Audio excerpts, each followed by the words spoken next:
Alright, today we're working on a 2019 or 18 Hyundai Sonata with a ABS sensor replacement. So you obviously have to take the tire off, jack it up, take the rotor off, these two bolts here, and you have to take these two bolts to take the brake caliper off. The brake caliper bracket off. These two bolts here.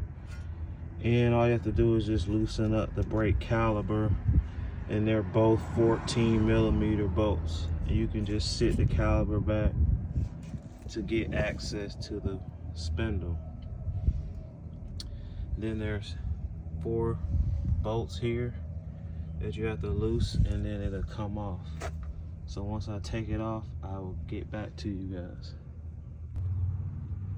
So on this, you're gonna have to, I'm gonna squeeze the camera in.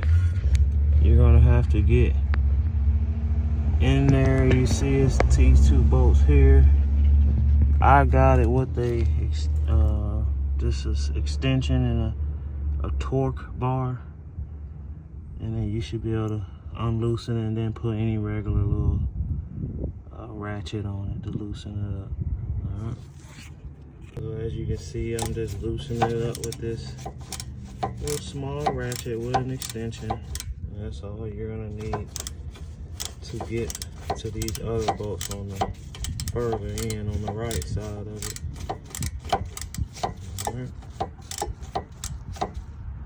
Alright, so I have the spindle off. Here's the new one, aftermarket, which is only $12 on Amazon, and I can leave you the link in the description. But you're gonna have to get a little small flathead like this and wedge it, and just wedge it here and hammer it out and pry it, and then it eventually come off. So once I get it off, I'll show you. Alright, so as you can see, I went with a bigger flathead, and it's starting to pry out. Slowly but surely, it will start to pry out for you. So you can hit it with a hammer, or you can just twist on it. I prefer to hit it with a hammer.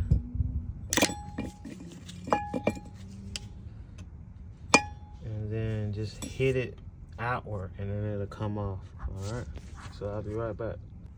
Alright, so after you hammer it out, it'll come out like so.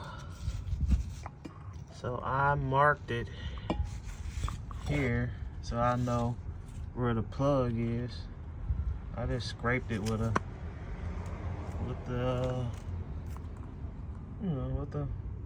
flathead. Just indent it, or you get a marker, whatever you prefer.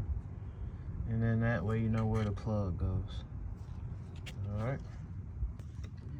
Alright, so I got the new plug on, and I lined the sensor plug with the marking. That way you know that it's going back in the same way you pulled it out. Alright, so you can gently tap down on it, and then it'll get flush. So I'll be back. Alright, so once you see that it's flush on here, you are done putting the new sensor on. Now it's ready for install. Alright, I'll be back.